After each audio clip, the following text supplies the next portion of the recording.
G'day everybody, it's Stanton from Supertech Electronics and we're going to remove a 2013 CX-5 Stereo. Now the tools you will need is a plastic spudger, a 10mm socket preferably on an extension, and a Phillips head screwdriver. Okay, let's get started. Now the first part we're going to remove is this section here.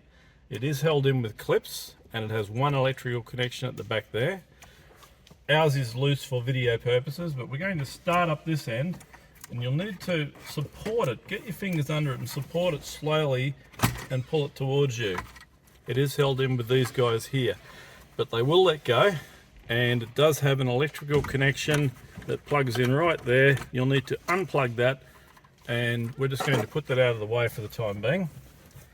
And the next part is this guy here. Now it's also held in with clips. Going to grab it with both hands and unclip it, and they're the clips that you're fighting against. I'll put that out of the way. Okay, now there's one 10mm bolt right up under there. This is where the extension comes in.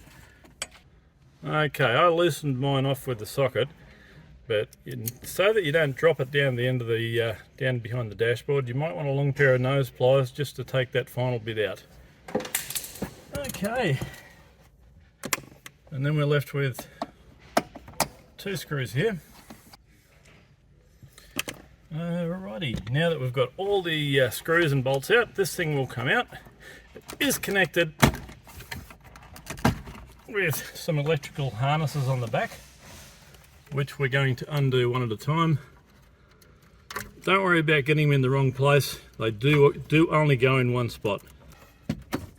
Okay, and that's ready to send off to Supertech Electronics for repair. Don't forget to wrap it in bubble wrap and fill out our online form.